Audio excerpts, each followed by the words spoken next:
Trader Roundup, everybody.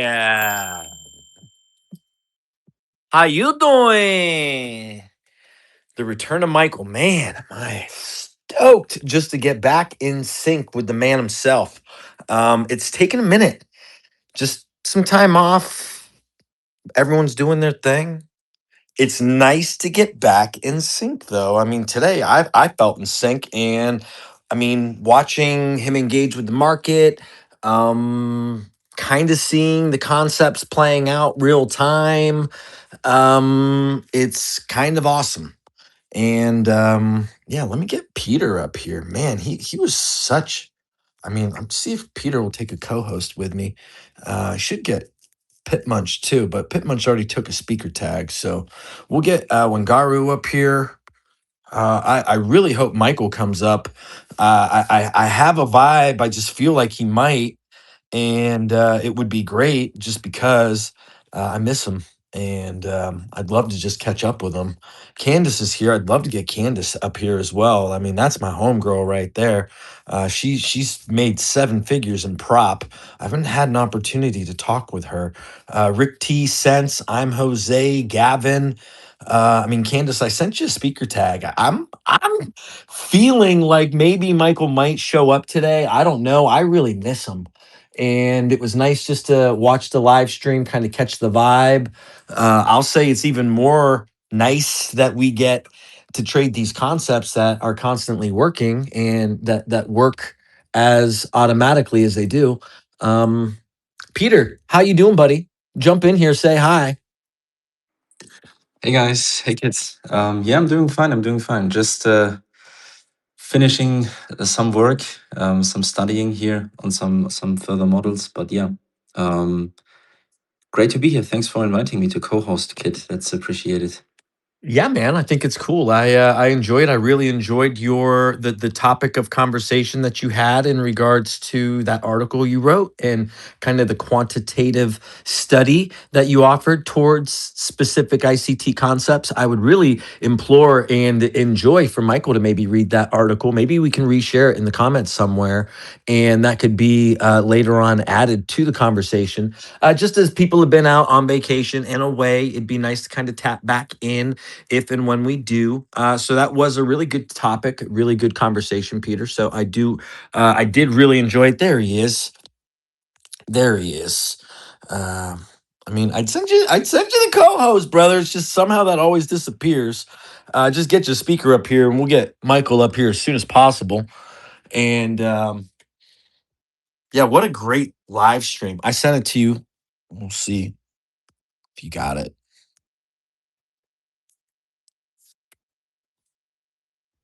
I know X is undefeated.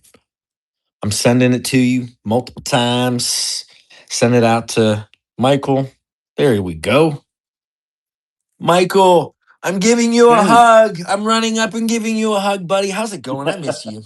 I miss you so I'm doing much. well. I'm doing well, man. I've had a very relaxing time away from everything and everyone, and just family focused. And this is Good for you. I Good for feel like I'm you, man. refreshed.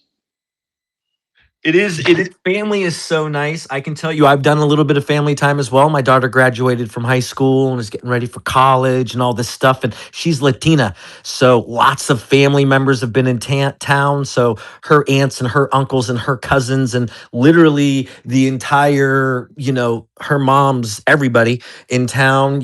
Some of my family came in. My family's just so much smaller than hers. So anyway, it was really, really nice to get, as you're saying, kind of reconvene around family. It's always good to re-energize. So Congratulations. anyway, It's beautiful, by the way. thank you. Thank you. She's going to major in applied mathematics and she wants to study languages. Her grandfather is from China. So I'm telling her try to study Chinese just because I think it would be good to add to the relationship with her grandfather who Yeah. lives in Panama, is from Panama, but came as an immigrant from China. And my ex-wife is half Chinese. But anyway, that's beside the point, Michael. It's nice that we get to catch up again. The live stream was amazing. I believe your concepts are working fervently on the charts as they always do, and it's just great. price action has been challenging. I think just talking with a lot of folks, confidence has been shook, Michael. A lot of folks are, I think questioning and challenging even themselves of what they're doing. And I think it's nice you being able to lead and confidently demonstrate these concepts the way that you do. But I definitely see some folks that have been pretty frustrated with these market conditions and kind of struggling a little bit. Lots of drawdown conversation as well.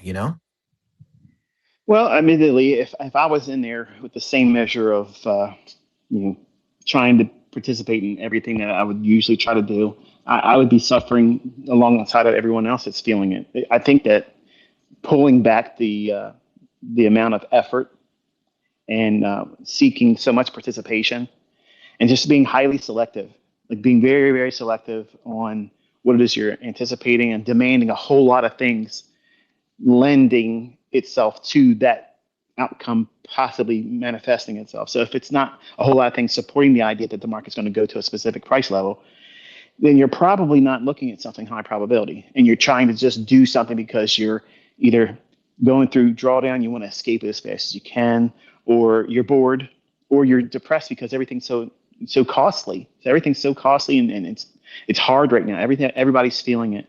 I have family members that are crying to me almost on a daily basis, and friends too, saying, "Look, is this ever going to turn around?" Like I have a crystal ball in that regard. I don't know. I do know. Well, let me say this: I think it's going to get worse, and I don't have an answer for everybody. But what I'm trying to do is stick to my own lane and just try to stay where I don't allow for a lot of the, I guess, the emotional, drawdown that for things I can't fix and people that I can't help beyond, giving them advice and telling them what they should and shouldn't do. They're not going to listen to me. The ultimate expression is, well, can you help me out and bail me out and give me some extra money? I made some bad decisions. I bought this, about that. I don't do that. You need to learn from that. I'm not going to let them go homeless or nothing like that. But I mean, I can't bail everybody out. So, that's where I've been at the last couple of months. And while I'm not getting beat up in the marketplace, I'm getting beat up with friends and family because they made poor life choices. And I told them that they were going to be seeing these types of things happening. And now they're having to deal with it. So I can imagine all of the folks out there that are going through that type of thing as well, while still trying to learn this when the market conditions are extremely difficult.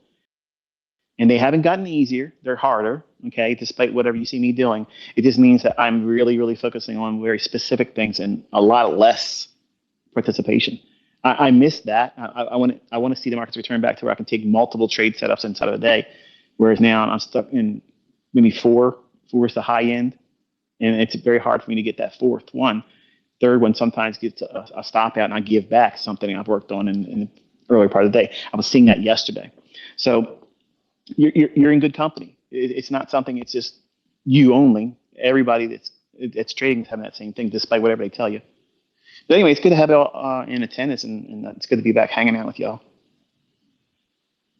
Absolutely, buddy. Absolutely.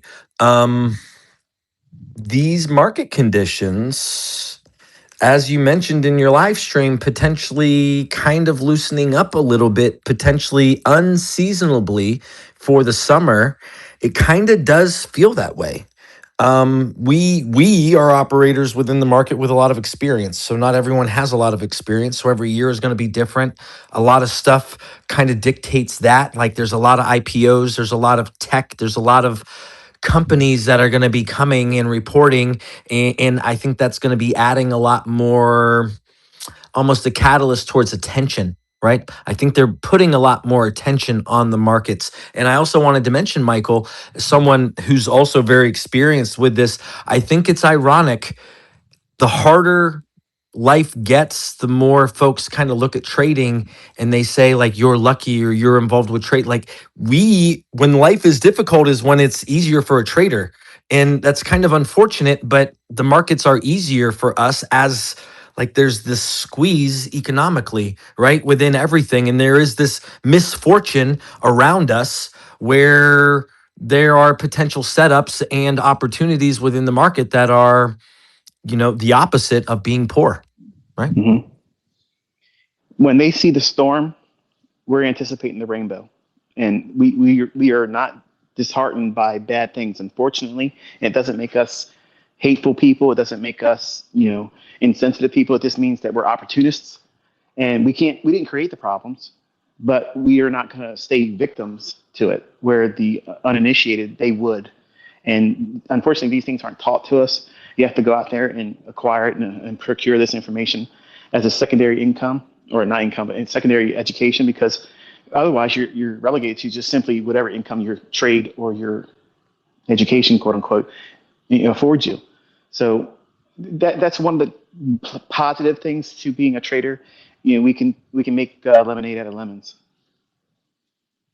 And that self-study, which is again what we're all about, within empowering people to be able to take that on while they're working, while they're caring for their young children, while they're helping their parents, while they're living their life. They have an opportunity, they have time, they have a choice.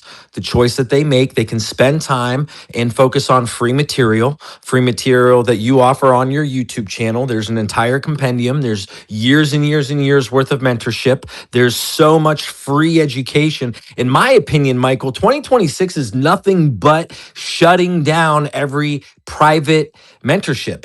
Like, there's no reason anyone needs to pay for anything anymore with the level and the quality of the content that you are providing single-handedly through your YouTube channel, and then what we get to try to bring in adjacent here on X. Well, I mean, I'm sure there's a certain measure of truth to that, but that's not my motivation. I know there's going to be people out there that have affinity for certain personalities, and they may be students of mine. They may be other people that trade other ways, and I'm not trying to hurt people. I'm just trying to remind people that take my stuff and they try to sell it and put a price tag on it. You're really not in a position to be able to do that, because you're speaking. It's like reading the first 5 chapters of a 150 chapter book and saying, "I know the story." You don't know anything. Absolutely. And I think you see that often. You see a lot of folks that claim to know ICT concepts. I mean, Michael, I don't know. I mean, I talk to a lot of folks, and talking to some charter folks who are profitable, and then having just a regular casual conversation about like IPTA, and them like, they're like, "Kid, how do you know this?" I'm like, "What do you mean? How do I know this? This is part of the concepts that you've been taught." And for somehow, as traders, because there are so many concepts, people gravitate and they hold on to certain things, and then they kind of let go of everything else, which I think is fine. And I think that's maybe one difference with some of us, or those of us who have studied longer, is there's just more and more of those concepts that have kind of you know kind of stuck to us with where and how our universal trading is, where and how we see the market as you teach it. But there are some folks within the community, again, like, I mean, they don't understand some of the most basic facets of what you've taught, and they're profitable and they've been trading with you for a long time. So within the community, I find that funny. Do you know what I mean? Yes. It's really funny to me. You have private charter students that are profitable, but don't understand some of your concepts. Hmm. And I find that on Front Street, I want to say funny, but not in a bad way. It's It's just like, peculiar. I'm like, It's peculiar. it is, because I literally have conversations with your private charter students one on one. And all I do is I say, I'm going to remind you what you already know, and it's going to 10x your model. And I literally go over with them what they already know, what you have already taught. But somehow, so many traders do this, they forget. They get complacent. They find a way in which, and I don't think there's anything wrong once you have a model, trading your model, but being consistently, being the ability to apply the concepts over existing market conditions, there's always a layer of uncertainty and need to study, I would say. In Yes. I don't think enough people do that, Michael. I don't know. Again, you're going to be able to understand this conversation better than most folks within the community, because you really understand behind the veil of what I'm saying, right? How are there so many folks within your community that there's such a disparity in their knowledge, but they're still successful? I mean, what do you think about that? Well, the enormous amount of information to wade through just to find something that's going to start working in your hands is astronomical. It's a big barrier to overcome initially. And for the ones that finally get to that part where they can make some rhyme or reason out of what price is doing, and they can capitalize that monetarily, they don't want to upset the apple cart, so they try not to take on anymore because they're just relieved that they can get this part of it and get a little bit of and of their investment in time, and if they were paid membership students, they get a return on their investment in their own hands. So I think largely it's that. But if they would listen to how I taught and how I still teach today, whatever you start with as your initial model, it's probably not going to be your model that you live on, but it's going to be the foundation upon which the model you see later on is going to be central tenets that are still germane to that. That means the draw on liquidity, when the market should stay bullish or remain bearish, and what would change that. And you may only have one pet PD array, one specific entry criteria. But once you know it really well, the idea was, when I was teaching them, is to implement new ones slowly. And if at the very minimum, when you're doing your back testing, because you still should be back testing, you should always be logging, even when you are profitable, because that's what makes you sharp. That's what keeps me sharp. I'll be 54 this year, and my concern is I don't want to lose my mental faculties. I want to make sure that I keep this very sharp mind that God's blessing me with. So I don't want to mess that up. So I keep things constantly refreshed in my memory, because every 7 years, small little pieces inside your brain, they break off, they slough off like skin cells, and you're losing memories, you're losing depth of understanding, and if you retain things, you'll lose resolution over time. But if you, like I do, I take pictures of a lot of things. I journal things. So what that does, it helps me relive that moment and becomes a new memory. It fills in that little void or gap on these little things inside of our brain that break off. I'm not going to go into a scientific rant about it, but you can do a research on it. But by having a vested interest in pursuing additional PD arrays, it will make you a better, well-rounded trader. Even if you don't implement them as your entry criteria, it'll help you stay with your trade idea because you see them communicating something that they're designed to do. For instance, inversion fair value gaps. You may not even use an inversion fair value gap. You don't even touch them. You don't use them. You don't do anything. You're just an order block guy or gal. And it's all you care about.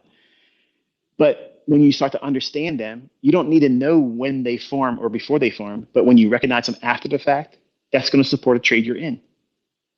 So that way you can say, oh yeah, I'm really on side because look, there's another PD array. I can see it's there. And you can identify it in hindsight, but it's still beneficial to you because it's providing more intel, more confidence to your trade idea if it's a sustained price run you're still reaching for. And if you keep seeing these types of things, other PD arrays supporting the idea, even if you see them in hindsight after they form while you're in the trade, that's beneficial.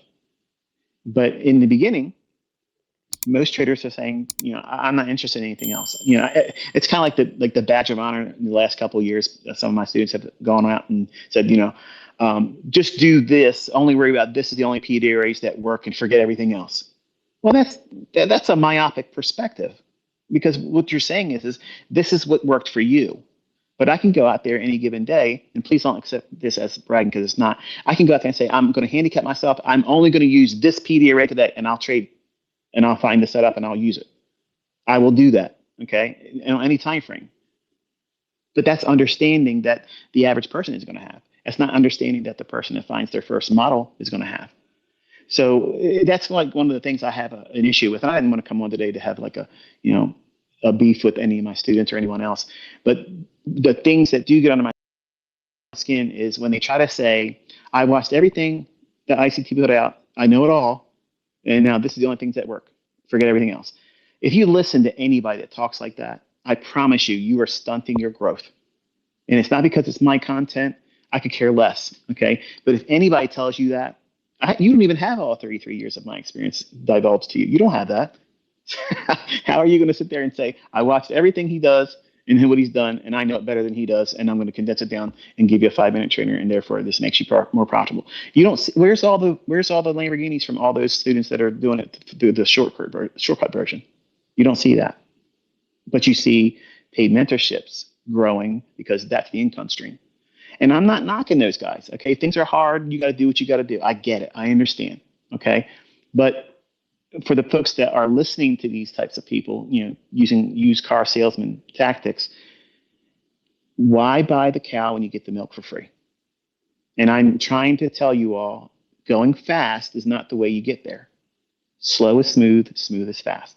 And starting small and looking for one particular little thing that gets you into a trade setup that's forming just about every other day, over time, that every other day format will become an everyday setup because you've learned to incorporate other things to support the idea or negate an idea that would otherwise be problematic or a net loss transaction. So it's a matter of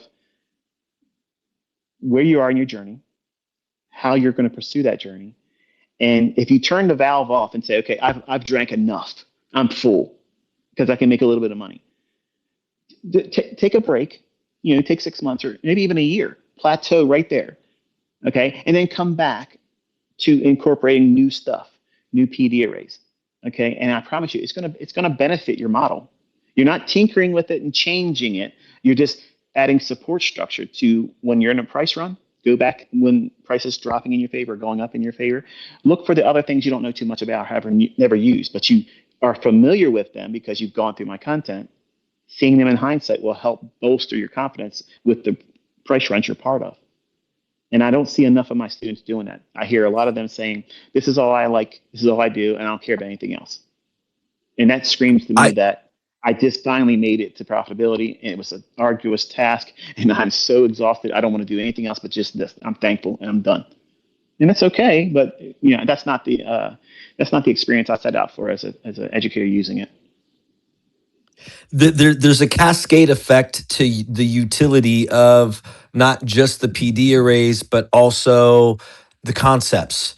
And the trader is going to be rewarded with applying different concepts, utilizing different concepts. And again, to me, it's shocking how many concepts there are because there's such a large community with so many folks that see the same thing so differently.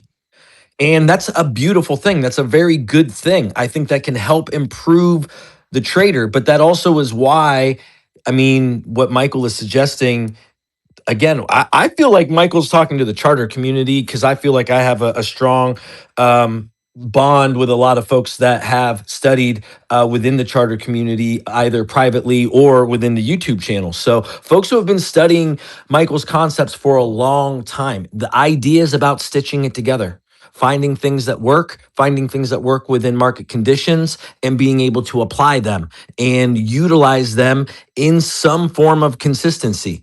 And that's what you're seeing him do. And that's what you're seeing folks within the community do. And that's what you're struggling for is, well, how do you find what you're looking for? And the gaps are important. The concepts that you're being taught are important. The ranges that you're being taught are important when we're at these high level prices. Your projections, your fibs, your bullish projections are just equally as important as your bearish arrays in a ranging asset. Would you agree with that, Michael? Wholeheartedly. And I don't think enough folks utilize and understand the importance of the market condition that we're dealing with. They're every, I can't tell you how many folks I'm talking to. They're like, kid, this is where I want to short to. I'm like, why are you shorting? Like, I appreciate, yes, short, absolutely short. And if you see it, trade it. But I don't know. I don't even know what I'm trying to say, Michael. I want to get back to more folks. I feel like I'm ranting now and I don't mean to. I'm just so excited to talk with you, buddy. So anyway, I got to rant. I apologize, folks. I didn't mean to. Love to bring folks in. Thank you just for chuckling at letting me rant. Okay, Market Oracle. We'll bring in Market Oracle and we're going to go one at a time. If you guys would let Candace, would you pretty please come up? Candace, a good friend, she's going to say no because she's going to say something about her English or she'll feel shy. I would love for us to get Candace to come up. I would love to have her come up. She trades. She's been very much involved with her community, and I already know she's going to be like, "No, kid, I'm shy." Okay, that's fine. Don't be shy. We'll move. I know, and don't be shy. All I can do is invite, and then we'll move forward. But Candace, Candace, come on up. come up, Candace. Come on up. It's gonna be like there's too much Hang pressure, out, kid. girl. I can't do it. Candace. Yeah, Candace. Come come on. We are on, rooting for you, Candace. Candace. Come on up. Come on Candace. down.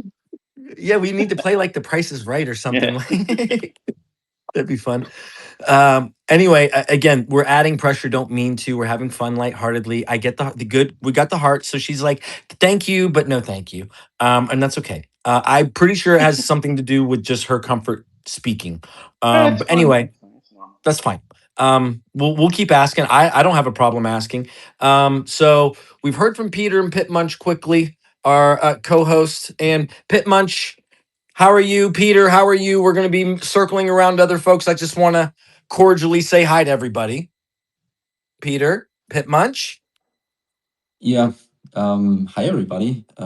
Nice to talk to you. I'm good. Fine. I'm quite fine. Yeah. I mean, I had a couple of minutes at the beginning, just talking about little things. But yeah, Oh I'm excited yeah, to talk Michael. to you Peter as wrote well. an article. I think it's on his page, but he did some stats and data on the lunch macro. And I mean, he was applying ICT concepts, and he put a lot of data on it. And he found kind of uh, um, a low frequency, high expectancy model around the data. So he wrote that article, and it kind of we pushed it out. It was while you're on vacay, but maybe I was like, hey, we'll mention it, and then when you get a chance, whenever, maybe you can go back and look at it because I know you'll enjoy that.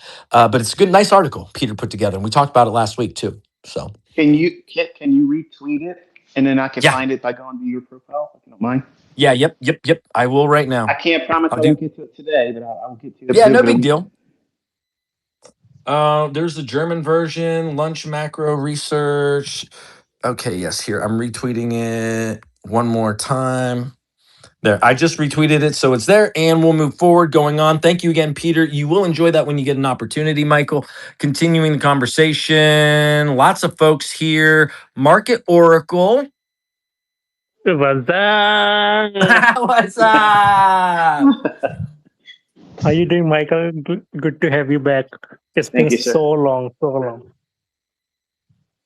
Yeah, So what do you got for us, Market Oracle? You got as we anything? last said, we have to wait for Kevin Marsh to join as the chairman of the federal board before the things get better in the market. And here we are with ranting for the last 15, 20 days or maybe a month that markets are going silly. We are going silly with the markets, but all we had to do was wait, just like you anticipated, as always, just like you told us. And here the markets are now getting normal again, back to normal. And I have a couple of questions. Is that all right if I Yeah, go ahead. ask? Jump in with a question, Market Oracle. So my question is, do different macros have different objectives? Like giving an example, is the objective of 10 a.m. macro to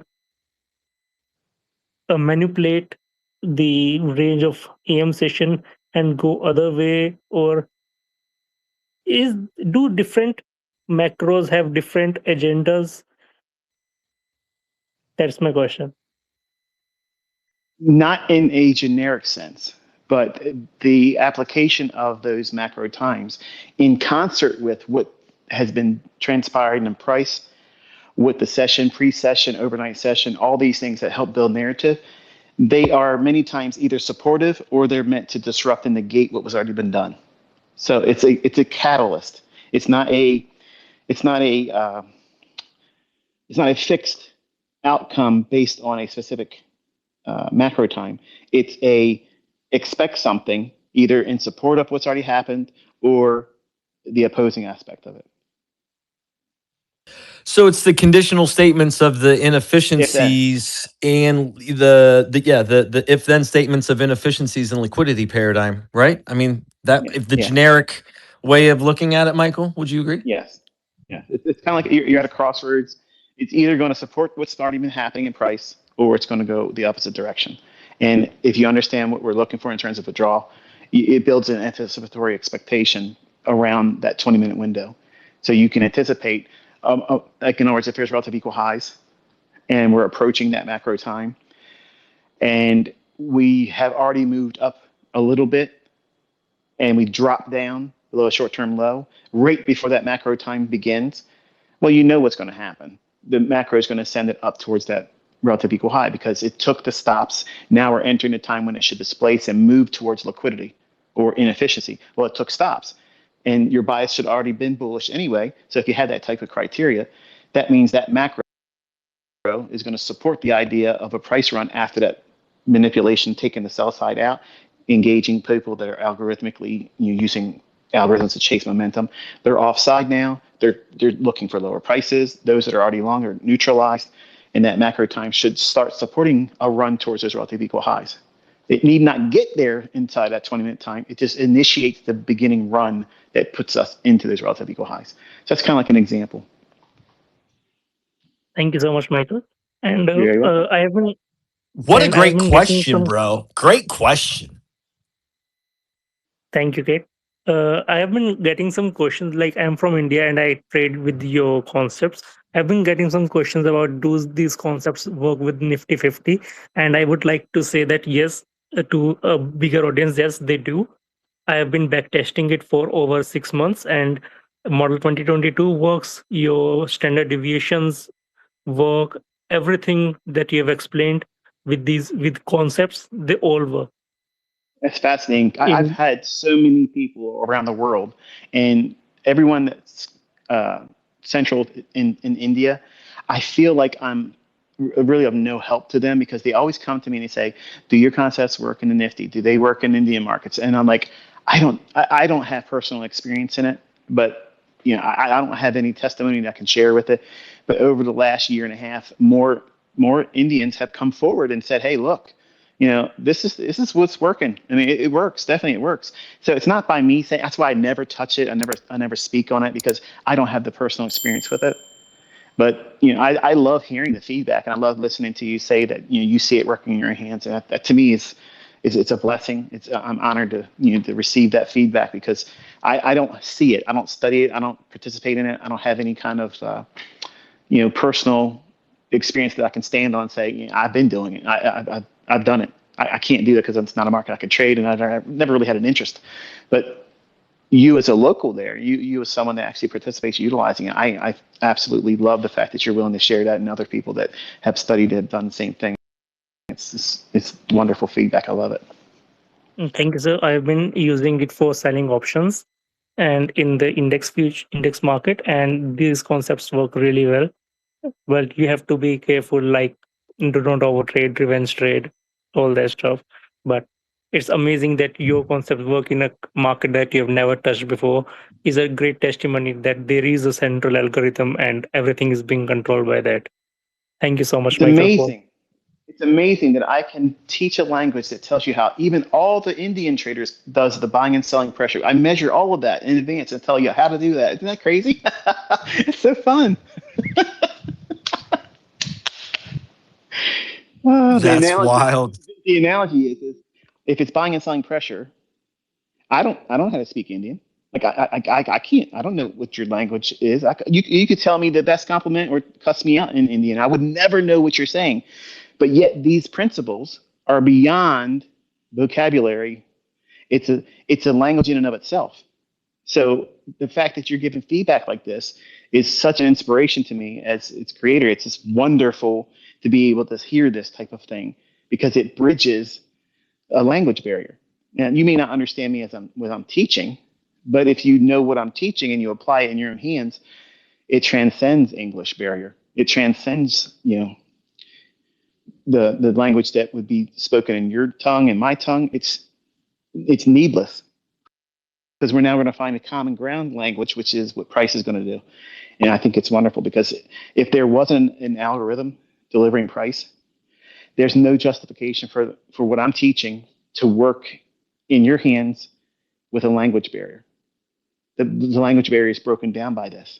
And that's how I see it, and that's how I internalize when I get these types of feedbacks. And it's not just there. I get it from folks that are in China. I get it from folks that are in Japan, folks in Africa, Kenyans. They say, hey, look, this is what I'm doing. I'm using this and that. And it's wonderful. It's wonderful. And to me, it's just one more testimony, not to me, but it's a testimony that these markets are absolutely rigged and they're all using the same context, artificial intelligence. And you think AI is a new thing. It's been around since electronic trading started. Before that too. You're just getting the low level AI. You think that you're using the best of the best when you're putting little memes together. You're not. That's what they're letting you play with. That's the toy side of it. But they've been utilizing this stuff for a long time, and they've been implementing it in 3D programming. But that's another conversation for another time. But thank you for your feedback. I'm short on time. 10 minutes after 4, I got to escape. So if you want to roll to somebody else, it's Okay. Okay. Yeah, we can do that. Sense has got his hand up. And if you guys have got some questions, I mean, I'm still I'm in beta with it. I'll mention it here. Should I mention it? I will. Traderroundup.com. It's in beta, but it houses all of our podcasts. It puts everything there, and it's really meant to house a lot of stuff.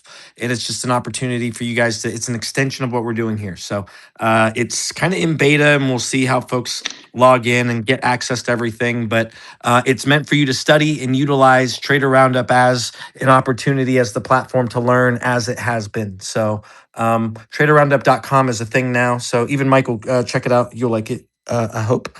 So yeah, anyway. With that said, Sense, you got your hand up. Go ahead. How's it going? Can you guys hear me? Yes, sir. What's up? Hello, my name is Sense. I've been trading ICT for around almost 4 years now. And I particularly trade within macros. I traded the 2022 model for a long time. I kind of had a question. It's glad to have you back, by the way, Michael. I appreciate you joining the TRU today. thank you. But I kind of had a question related to the last one that was just asked about macros. A couple of weeks ago, I asked you about imbalances forming within macros and their importance. And you told me to look at them like an important area of liquidity because at that point you're blending time with price. Mm-hmm. But I realized that when I extend these imbalances within macros, specifically the highest time frame imbalance formed within it that I can find, price seems to consistently react off of it. So my question was whether or not certain macro imbalances carry more weight than others because some of them open at higher time frame, like key openings, like the 8 hour, or like I'll go on TradingView and set the 24-hour candles, and it's 1800. And I really like using the either the first imbalance forming within 1800 or the largest imbalance I can find, and I'll extend it, and I'll use them up to like a 6 to 7 day look back. And it has been providing me with a lot of good trades. So I was wondering how I could further study this and kind of if some hold more weight than others. Well, any inefficiency that's during that macro time, if you project that forward, you're going to find a setup that yields either a target or an entry or a stop placement management. It's going to yield beneficial information and intel to you. So I don't want to strip down your curiosity, and because you're on the right path of finding something, but I don't want to lay it at your feet because you're very, very close to what it is that you would be finding doing what you're doing. Just keep probing around what you're doing and how you're doing it. But you'll see that there isn't any specific key time frame. All the time frames are going to have an inefficiency. And if you project any and all of them, they're all going to give you some level of importance of where price may or may not react. Like what I did today in Q. There was nested inefficiencies. Well, the same facet applied to. I'm sorry. No. I was just going to say, I didn't even know you called them nested. I started calling them nested. Sorry, I just got a little excited. Let me let you continue. Yeah. That element is really good to kind of like ferret out like a blended range where then you can get very specific, like what I was shown today. So, but it has to utilize what the market structure and what you think the market should be doing. Like, where is it going to go? Where are those inefficiencies in deference to whether we're going higher or lower? And by keeping that in mind, it just having the inefficiencies that form in that little time window of 20 minutes in and of itself is nothing. But when you blend it with narrative, time of day, how the daily range should form, how the daily range should be retraced during the lunchtime, all those things come together and it gives you like It's kind of like a stereogram. You know what a stereogram is? The little I pictures believe that so. Yes. you stare at it and you let your eyes go across or relax your eyes, and all of a sudden you see a picture that's created inside of all that chaotic pattern. You end up getting that kind of effect in reading price actions. Like you blur out all the other stuff and your eyes only go to what matters. And when you relax and you don't try so hard, you'll see an image that's much more clear and much more structured. And that's what it's like when I'm looking at charts. And when you're delving into what you're doing now, you're getting closer to that very thing happening to you. Yeah, I feel like it's like lifted a veil almost. I don't know how You're to you're explain you're it. so you're so close to it, you don't even realize it. But when it happens, it's gonna be like, what in the world? It's been there the whole time. Yeah, it's been there the whole time. But it's random, right? Okay. Yeah, it's pretty random. I'm gonna study it hard then. I just wanted to take like 30 seconds real quick and also say, for anyone here struggling, I was in a really hard time in my life, and I wasn't much of a believer or anything like that, but I had an experience that kind of made me start praying, and I feel like my spiritual connection to God has gotten much stronger, Awesome. and I started finding all of these things the second I started praying, and I've been sharing it with everyone I know, and I just wanted to say that if anyone here is struggling, to keep going and keep studying. And I just wanted to say, God bless you, Michael. I really appreciate it, and I'm going to keep studying hard. Praise the And I Lord. appreciate the community as a whole, everyone here, Kit, you, Pit Munch, everybody, and just Awesome. yeah, I appreciate you answering the question. I'll let somebody else ask something, but thank you. Have a good day. Thank you so much for sharing that. Yeah, that was awesome. Appreciate you, Sense. That was good. Good thoughts and 2 cents. The pun was intended. That was a dad joke. So Nice, nice. only Michael could I was appreciate the thinking dad it, but joke. Well, didn't not only say Michael, but Michael could definitely appreciate the dad humor there. So next up, we'll get Levi. Levi, you there? Yeah, I'm here. Fine. What's going on? We have a lot of some of the regular folks that have been up here, so that's not intentional or unintentional. I'm if you have or would like to come up, I'm gonna. Oh, we got Pippi B. Let's. I'm looking at some of you guys. I'm trying to just request take some of you guys, and pretty please continue, Levi. I didn't mean Okay. to interrupt. Of course, of course. Protocol. Okay, my name's Levi. I've been trading ICT concepts for since 2022 when it first blew up, and I've been just follow along the continuous learning since then. Like each year, like he's been bringing out new stuff and going through like throughout the whole months and all. So I've just been following through that. And how I trade, I mainly use the 2022 model because that's kind of what I started with. So it's kind of like really hard to not hard, but just what I focused on. And I guess I traded there. That's what you see the Yeah, easiest, right? Like yeah. you see 2022, And then right? I guess That's good. everything we've just learned so far is kind of just extremely amplified it and more like specifics of what you're doing and what you're looking for, especially incorporating the opening range gap, using the gradient levels to find the preferred gaps to use to go short or go long. And I'm also using I guess incorporation of a higher time frame fair value gap, like in the sense of like a daily template if we're going to do a continuation date throughout 9:30. So I'm looking for trading into that 1 hour gap, looking for a confirmation setup like a break of structure. Maybe sometimes there's already blended equal highs there, trading into that fair value gap, and then I'm going short, aiming for the direction of the daily bias or wherever I think it's going to go to on a larger time frame horizon. But my question is, I have a question towards engineered liquidity in the sense of like, if you see how like on the NQ today we dropped all the way down to those equal lows that were left from yesterday, and sometimes I have this issue where I'm expecting it to be it's sometimes SMT divergence or an sense of engineered liquidity where they don't take it out the same day and they take it out a different day, or let's say it's Tuesday and it gets set up to get taken out on a Thursday, and I see myself always falling victim to it because I go short or go long in difference to that scenario, but it's left there in place, and I'm still aiming in that direction, thinking it's either SMT or a drawn liquidity. I don't know if you have anything you Well, I want to mean, talk about. did you watch the live stream I just did? Yes, I did. I kind of like talked about in very close, uh, I guess in the same vein that what you're describing here. I was wanting to see certain lows actually be left in place so that we could take Mm. the short this afternoon.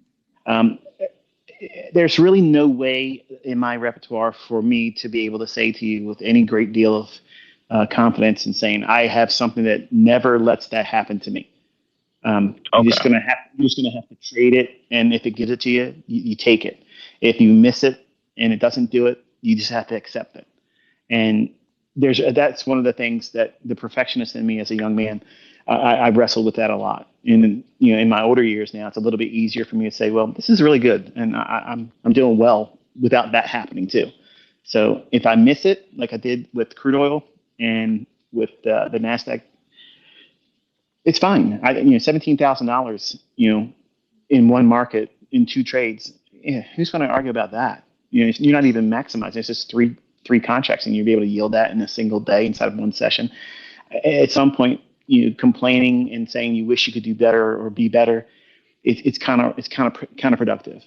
And Yeah, I understand. Okay. so you're just going to have Because to this be a happens little a more. lot. I've seen it like over a span of time where it's like it does that where it looks like equal lows and then ES sometimes runs it and then my mind is like it tells me, okay, let it go. It's probably SMT, go the other direction. It's failing to take out those equal lows, but sometimes it's like I see it more okay, maybe Six Sister, NQ's gonna deliver it next, and then I have that problem with like instead of just either like letting the whole trade go out entirely, I think like okay, I should still try for the equal lows because it makes the most sense, and then it makes either a higher high on the day or it's a whole different like it just does its own thing where it just goes I guess up instead of going down. And I think it's gonna go down. At some point, you'll have to just grow comfortable with saying, this is a missed opportunity. It didn't take anything from you. It didn't take money from you. It's just a missed opportunity. And they're much more welcome than participating in something you're trying to force or insisting upon, and then it becomes operator error. And then you end up taking a Yeah. loss. So it's a balancing act that you have to walk through as a trader when you incorporate some of these things. So sometimes the answer is simply, it's no. And we have to be prepared to have no as what we're asking for. The market says you can't have that. Okay, next. Okay.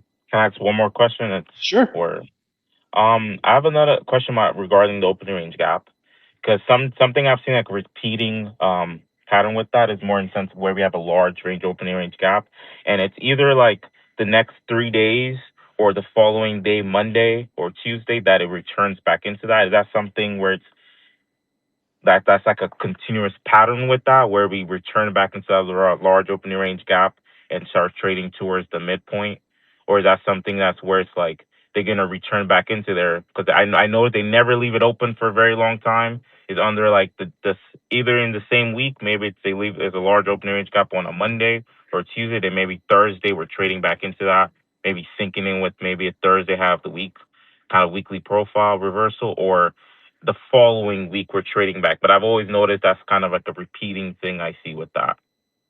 I don't know if It's a tendency that generally happens, but be careful saying that they generally don't keep gaps open very long. They can. I've been in market environments where they've kept gaps open for 2-3 months, and then they're later revisited. So if you get real keyed up on just simply I'm an opening range gap trader, and I'm glad you mentioned it because I actually forgot to mention in the live stream. If you pull up the opening range gap, my fill also was at a premium relative to the opening range gap, and it was at uh, the quadrant or octant right above the halfway point. So take a look at that. You'll also see that I missed it was an oversight in the live stream. That's why I don't like to live stream it. But back to what I was saying here in regards to the gap. They're wonderful premise. They're wonderful reasons for something to anticipate and expect. But much like everything else, they're not a panacea. They're not a be all end all. But the more things you blend together to support the idea, whether it trades to it or through it or come back to it just to go the other direction again, all those things have to be weighed. And I was thinking to myself when I was talking to my son, my youngest, he came up to me, he says, Dad, I already don't like working. And I really want to focus on trading. Can you make this easier? And I'm like, no. I don't have a way to make it easy. I can tell you very specific, this is a model, this is what you want to be focusing on, and give you a sample set of things to choose from. And then I can determine based on what you feel like you're excelling in. And it may not have an opening range gap in one of them that he selects. So does that mean that opening range gaps are not important?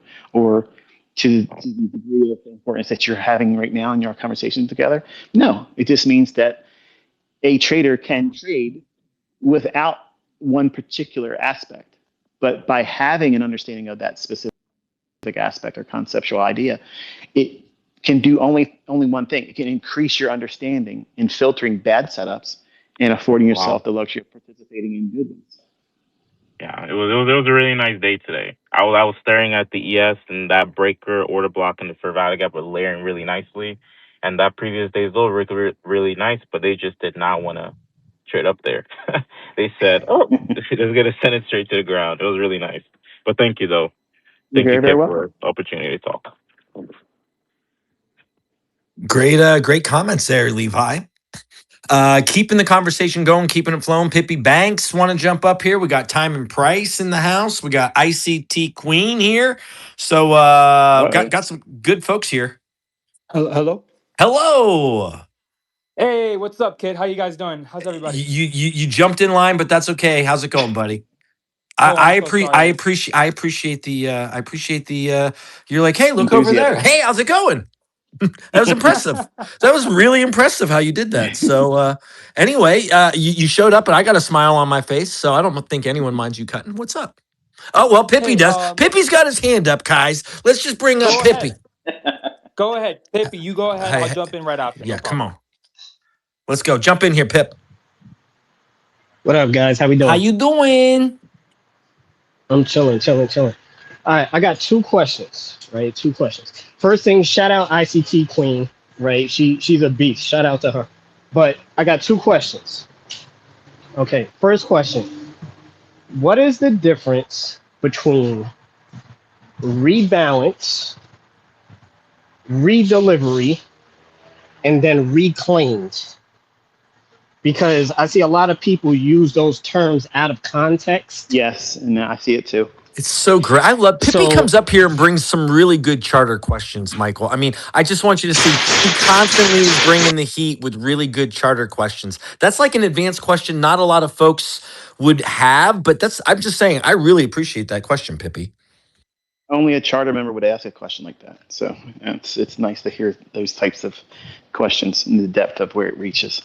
But when something becomes rebalanced, I mentioned that today in the live stream right before this session started here with what we're talking on now.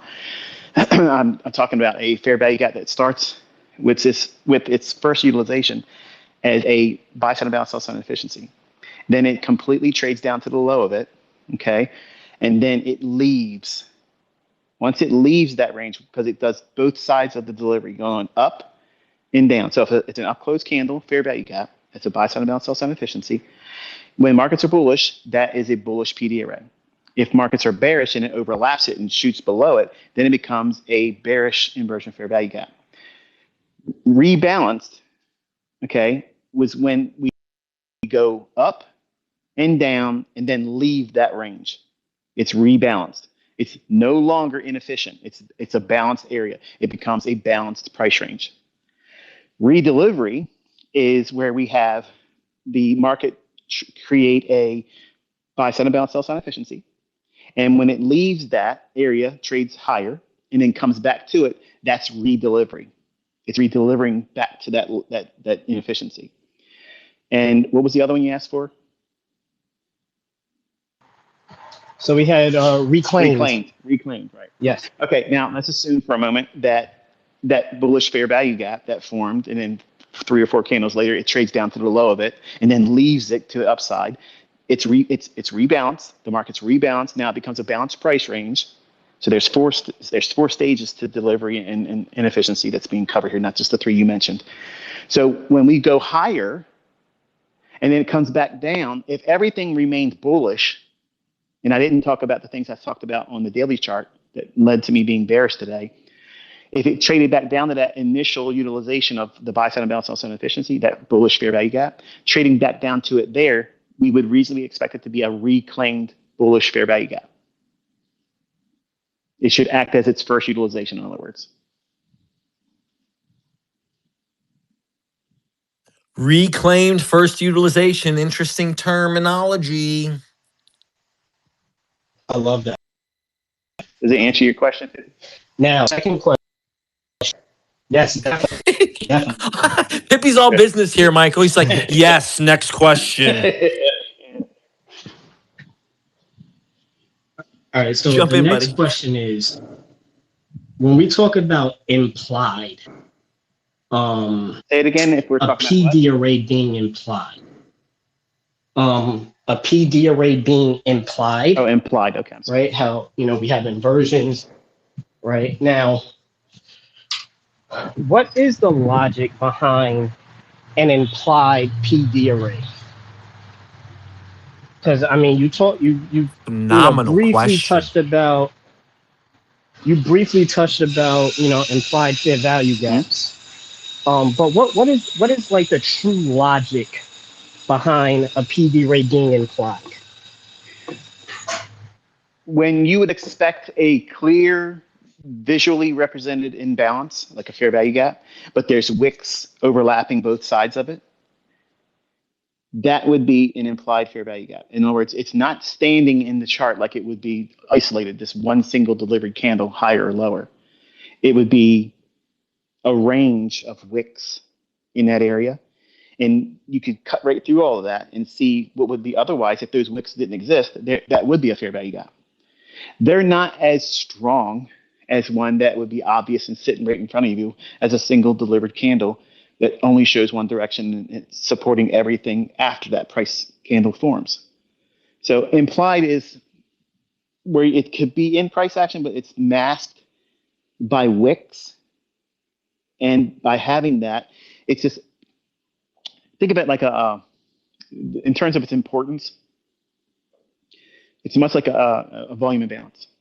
Volume imbalance forces you to be flexible with it. It's not as hardline as a bullish fair value gap that gets traded to the downside when bearish. Then you know what it's going to act as. It's a very finite thing. You expect it to stay in the lower half, keep bodies out of the upper half. So that means it's more specific. It's more finite in expectancy because you demand it to act as a premium array to send prices lower. Implied is it could, but don't be surprised if it fails. So it's not as strong. It's not in the grand scheme of things. If we rated things like some of you guys ask for all the time, it's like, can you rate the strongest PD array? In what's the most important PD array? Implied and volume imbalances share very similar characteristics, but the weakest in terms of requiring flexibility on the part of a trader using it, the volume imbalance, because it can go back and forward, through it multiple times. Implied has many similar characteristics to that. But when it works, it's very strong, and it literally will surprise you as to why it just reacted there. And it takes a lot more than the scope of our conversation and what we have in terms of time here. But that's as close as I can get in the scope and time that we have here to address it. I love that. Thank you. You're very I appreciate welcome. it. So the PD arrays all have some level of rules, and the implied rules are just a little more flexible. Well, think about like Is an that a implied succinct dealing way? range, an unrealized dealing range. You're looking at something that technically isn't even in the chart yet. Right. But if you know where it's going to draw to, and if the markets are algorithmic, then you can scale that range that has yet to be delivered to if it's going to go to that target. And you can reasonably read where those next PD arrays are going to form based on the lower quadrant, consequent encroachment, upper quadrant, and now you have the occupancy incorporate. So it gives you a depth of market that is unique, and you don't need the gimmicks that they talk about with level 2. That is such a great way of explaining it. The implied, unrealized occurrences within the market and within the algorithmic environments that we're trading, right? So the implied is the yet to occur or something that might be there hidden, right? Mm-hmm. Like there's an underlying Beneath the surface layer. Yep. Right. Underlying layer to that implied PD array that will then offer even further strength, or it's rule bound. That's what I really love about this, and how you're describing it is how, where and how these things are rule bound, Hmm. with being strict or not, and where and how that flexibility could then add towards strength in once it's formed, right? Hmm. That's what, as you're saying, the unrealized range, like as these PD arrays form within the implied range, then they become even stronger. That's what you're saying, Yeah. right? Yes. Because if they form at a time when you should see them form based on time and price, price is determined by the unrealized dealing range to the target you're reaching for. So you can grade that from where you're at the start of the inception of the price run. If it's bullish, where did that price run begin? And then where's it aiming for? Where's your terminus? You can lay your fib on that and grade out where the octants and the quadrants are, and you can anticipate fair value gaps forming at those specific levels before price is ever even there. I've done many examples of that, and that's what I encourage all of you to be studying. You should be looking for those types of things. You should look for it in old price moves. You'll see so many things if you start looking at it like that, instead of just looking for, give me a good entry, tell me where my stop loss is, and let me copy you. It's very deflating to me as an educator when I have the majority of new people coming to me just for that. They want to be spoon fed. When I'm giving you a perspective, if you just apply it for a couple months, once you acquire the skill, I can't call it back. Like I can't take it from you. I'm asking you to be responsible with it, obviously, but once you learn it, nobody can take it from you, and you have a superpower. Like you literally have a mutant power that gives you an X-ray vision into price action, where volume profile, level two, footprint, all that stuff, that can only help you with candles that have already formed. I'm in the future. I'm looking at where these things are going to form before they form, at a time and a price level before they even get there. And once you have that under your belt, it gives you a greater degree of confidence that if you are not careful and you talk too much and you're real wordy, it's going to sound like you're arrogant. It's going to sound like you're a narcissist, but you're just in a different plane of understanding, and everybody else is beneath it. And it's hard to have a conversation with somebody because they can't see it the way you can. And once you get it by doing the things I'm telling you to do, it's game, set, match. It's done. There's no competition. You literally are in your own plane of existence, and there's no ceiling. And that, ladies and gentlemen, is the excitement that Michael and I have talking to each other, because knowing what that feels like with a level of certainty of what these concepts are, that's the most rewarding thing you can ever have as a trader. Is these concepts will never fail you. They'll never fail you. You can step away from the charts as long as you want, and you can come back and you can get in sync. You can get in sync with the market with these concepts, these logic, the way in which you're applying logic to the chart. It will never fail you. It's magical. It's wizardry. That's it. It will never fail you. Hello? Yeah, jump in Oh here, yeah. buddy. What's going on, everyone? Peter, Kit, Michael, Pit Munch, everyone. Really quick, I just had two questions. And I'll get out of your hair. Really quick. So I only recently jumped into NWOG, NDOG. I've been sleeping on gap theory. And I finally jumped into it like literally 2, 3 weeks ago, changed everything about my trading. And I watched this one video of Michael saying he mentioned it very slightly. He said, "Oh, you could see the wick kind of like slipping underneath this NWOG or this NDOG. I forgot which one it was. And then you see it bounding up. And that kind of like created this idea. Can I anticipate accumulation underneath when I already have, say, a bias? Can I anticipate accumulation underneath first presented for value gaps, NDOGs, NWOGs, stuff like that? Or would that be dangerous for me to try and see like, oh, I see maybe a little consolidation underneath it. I want to enter in there because I see it accumulating underneath it, and I know it's gonna bound up, if that makes sense. That would be something that I would entertain if there was a relative equal low beneath it. It would justify them wicking down below it to clear those relative equal lows out, Okay. and then accumulate inside of or above the end dog or end log. That I can see that happening, but I'm trying to I kind of have a hard time visualizing what you mean apart from that, because that's the only thing I could see that would align with what you're describing Like, right, from my perspective. right. Did I ask the question like in a way that it was clear, or I don't know? I think here's let me see if you asked the question. You're asking essentially a market maker model, first stage accumulation, below directional inefficiency, a high time frame directional inefficiency, such as an end dog or end walk. Is that Yeah, correct? something like that. Like we're in the beginning of a market maker model, buy model, right? And I see an end dog sitting right above, and I'm kind of bullish.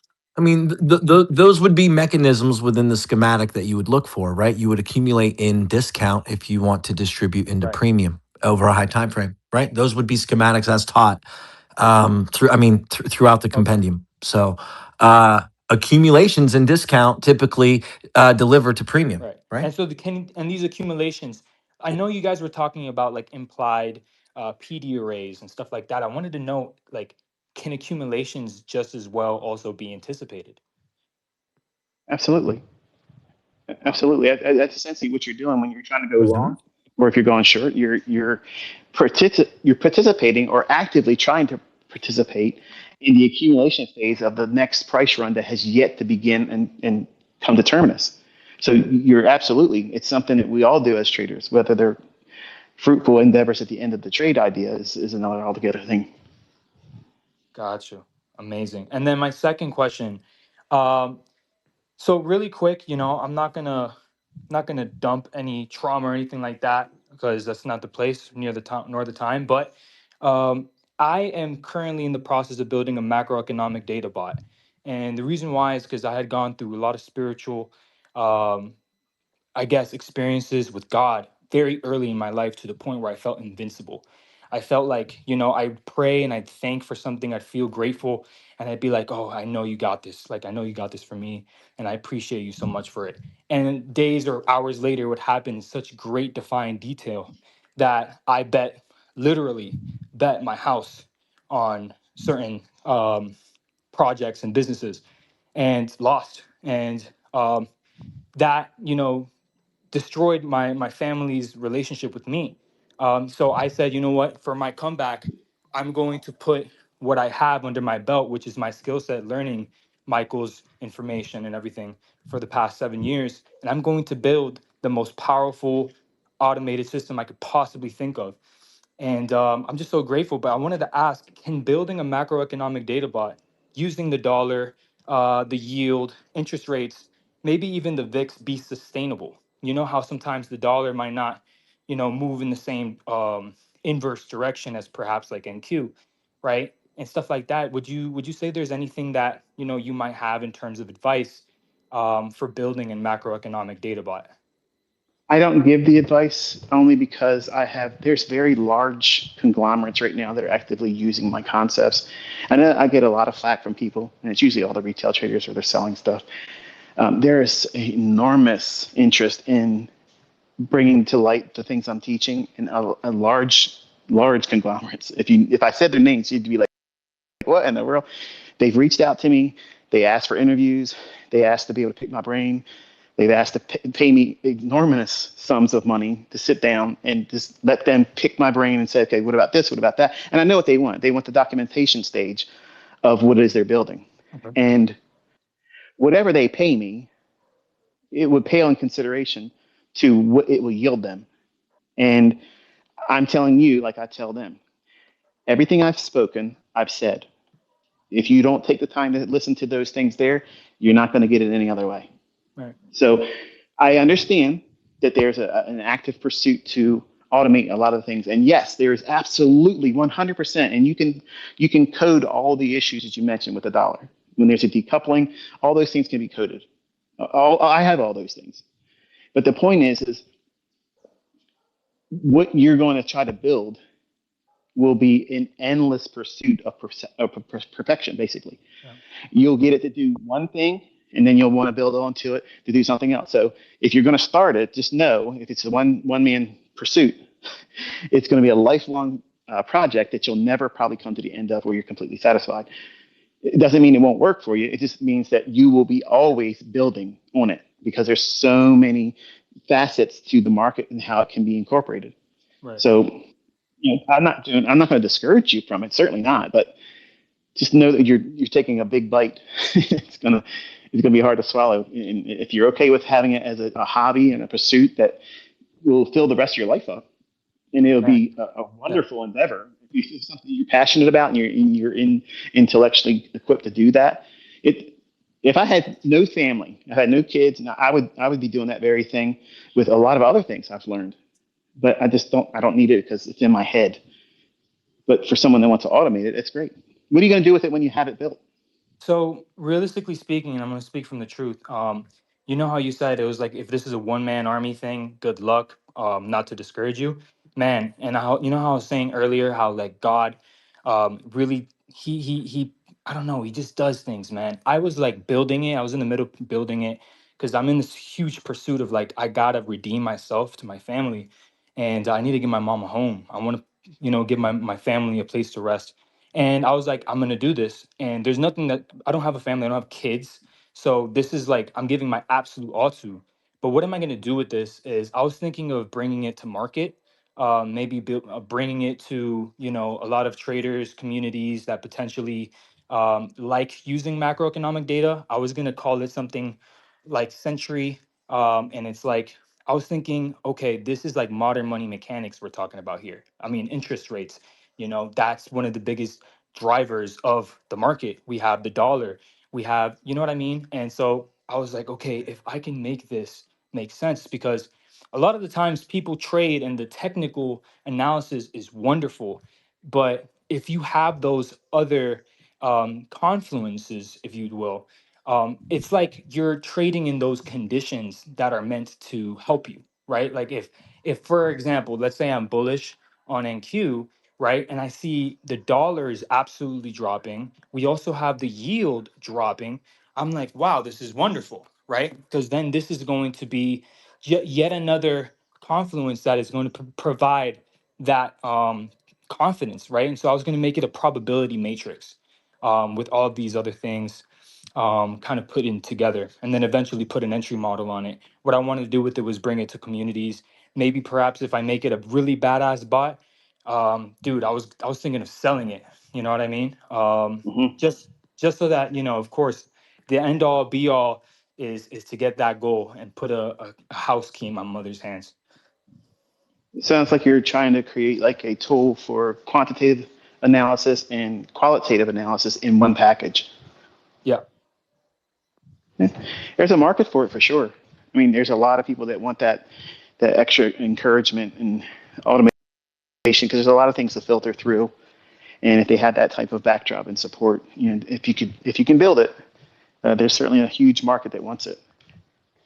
Oh yeah, God willing. Oh, the thing I was gonna say just before I go, just know, whenever you and it could this is for everyone. You could be down rock bottom. It doesn't matter if you have an idea, right? And it's backed by the faith of God. I'm telling you right now, the people will come. I, for example, had no idea I don't know how to code, right? I don't know how to develop something so intricate. How? But guess what? 8 months into developing this project, I had someone DM me on Instagram, super random. I didn't even answer the guy because the guy has so much experience. I looked at his account, 6 years of experience, has done trading bots before. I'm like, this guy's gonna charge me 50 grand easily. Dude, tell me how. I jump on a phone call with him just to entertain the idea. He tells me, Gio, because my name is Gio. He tells me, Gio, I only want to build something great. You could give me a percentage if you want. I have a 20-person team at my disposal as well. Dude, when I tell you I cried and I knew Oh, that wow. that was sent from God. I know that. I had no idea. I was like, how am I going to get the funds to even build this thing? No idea.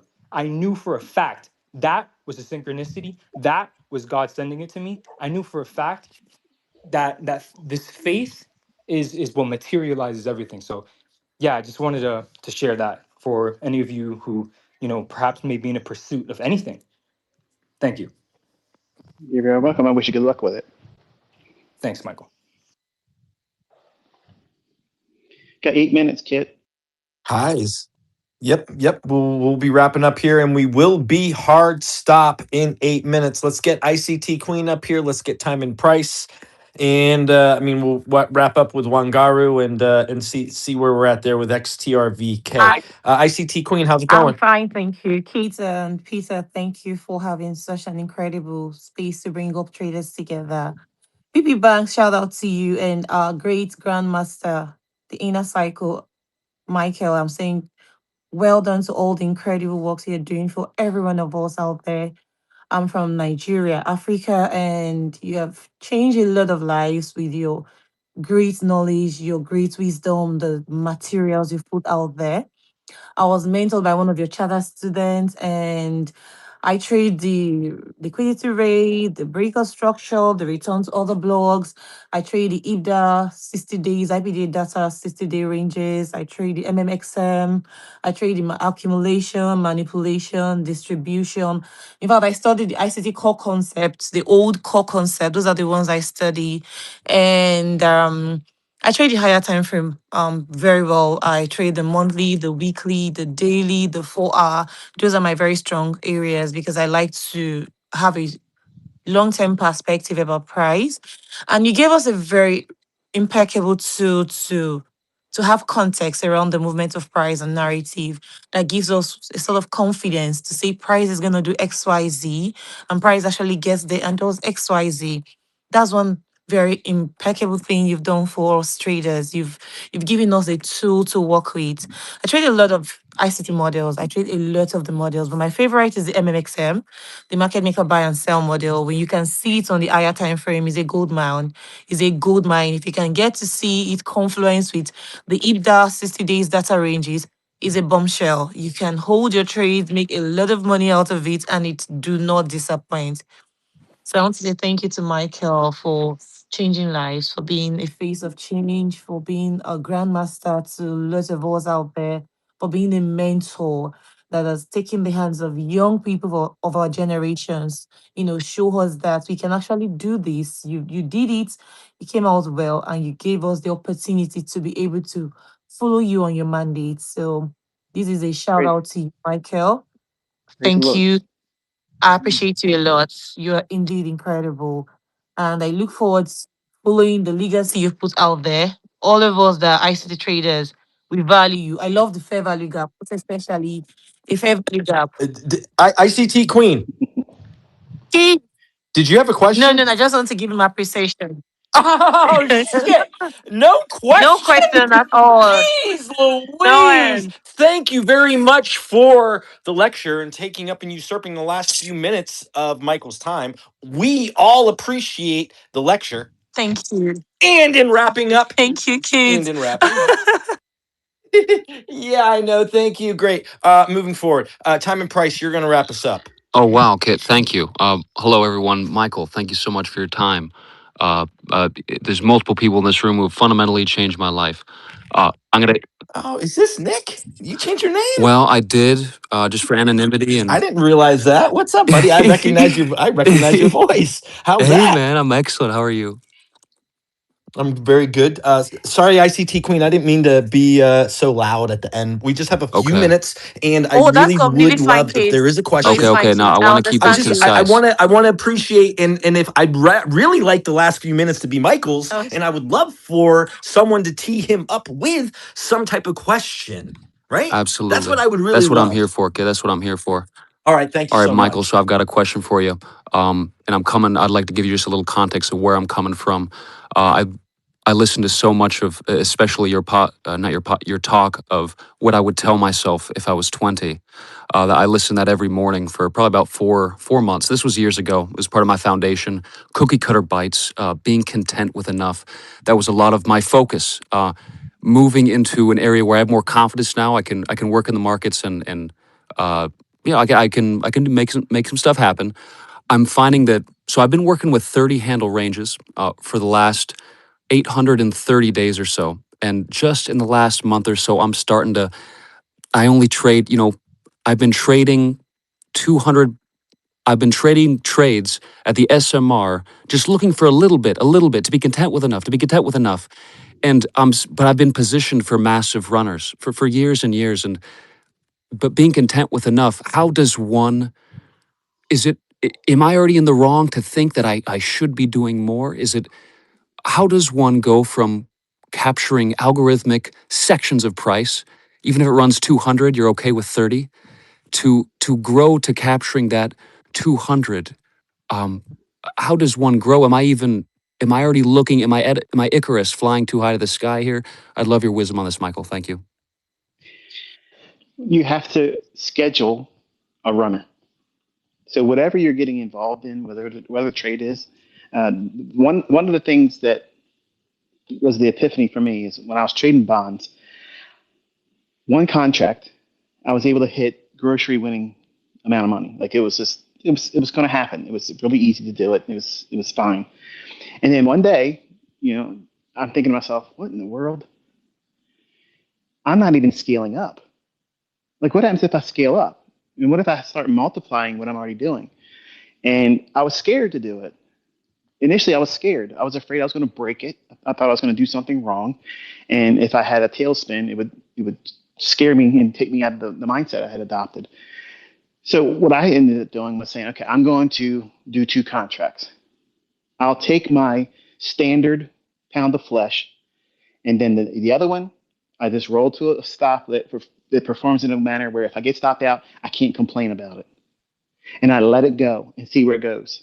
And that's how I got to trusting that it's going to run to these standard deviations, how it's going to run to next day's high, next day's delivery to previous week's high or previous week's low, and looking for these stretched out, real, protracted type of a target, which means shorting at the smart money reversal and distributing it to beneath the original consolidation, where the original consolidation's self-out liquidity would be.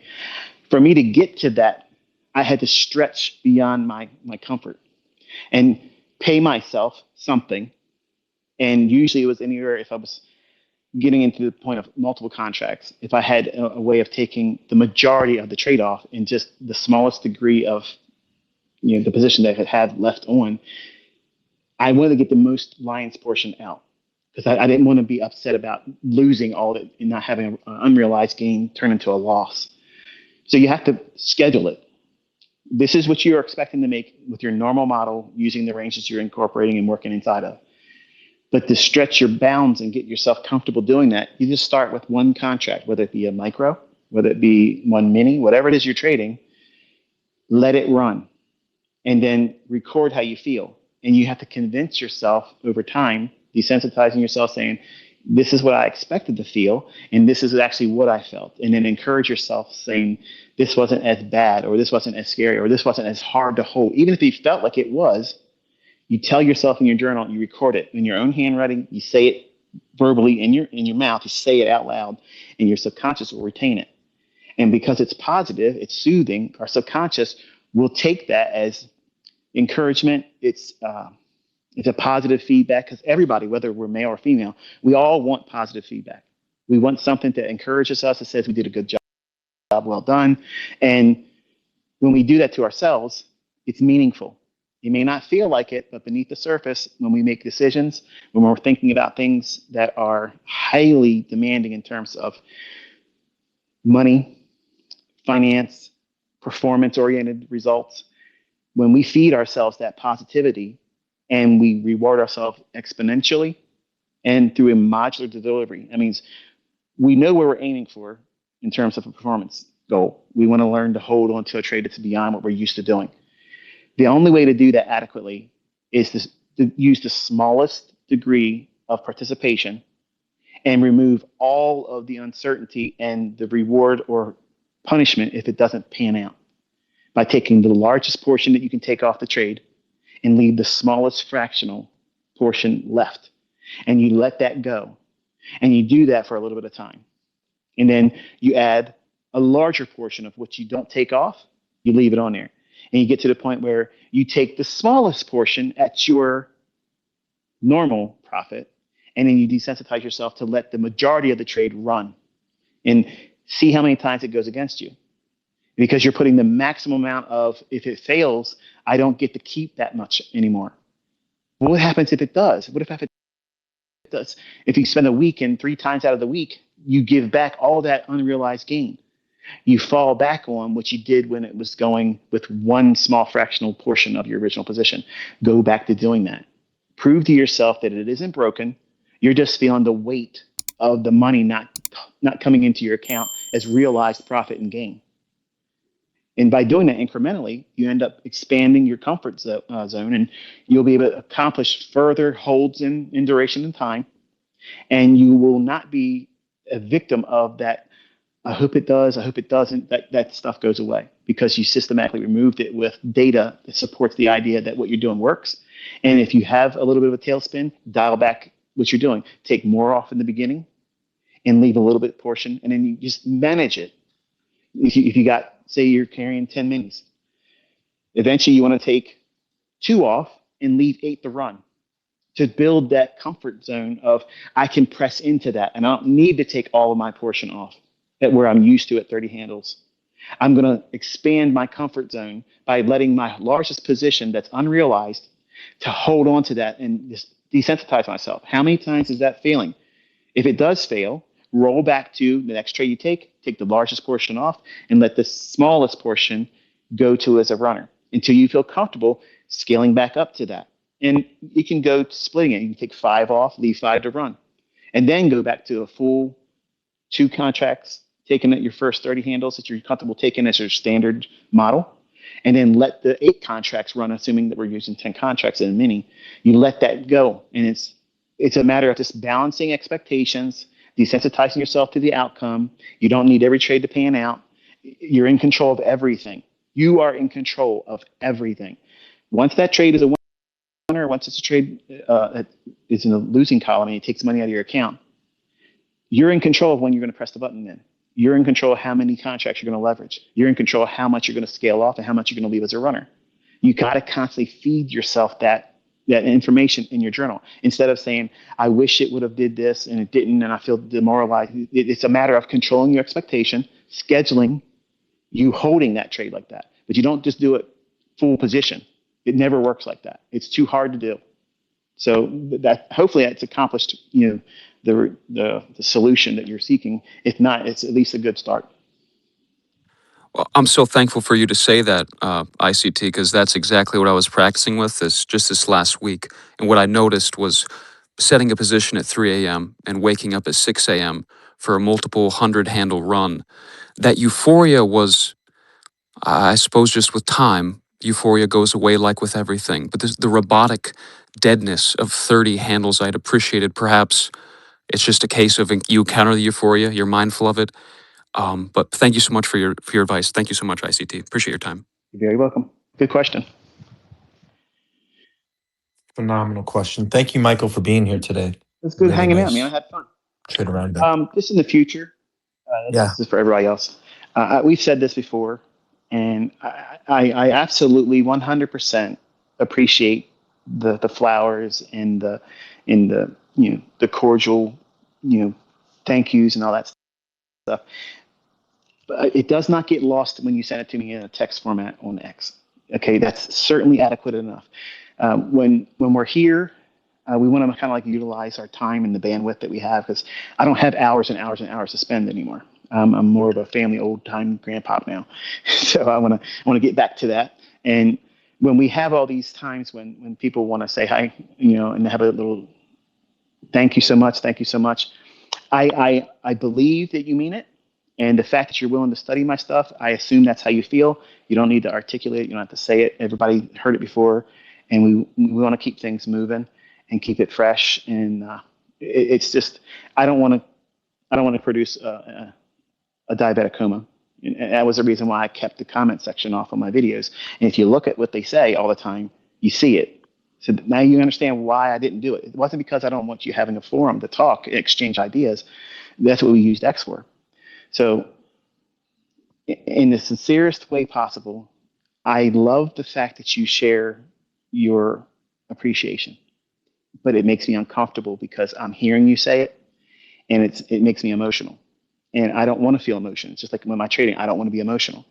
And if I'm here to answer questions, if I want to be part of the community, I want to be able to be very analytical and not have emotions blind me because you said something very sentimental and it moves me. So I love that you do it, but I don't want you to do it. If that makes sense. So hopefully it didn't come across rude or obtuse.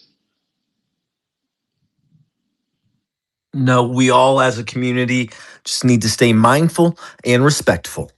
And we'll leave it there. Trader Roundup, return of Michael, 418.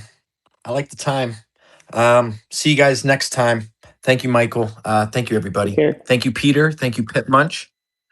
And thank you, Pippi. Thank you, ICT Queen. Thank you, Time and Price. Everyone, Kais, Dise, everyone that's here. Appreciate you. See you next time. Be safe. Bye, everybody.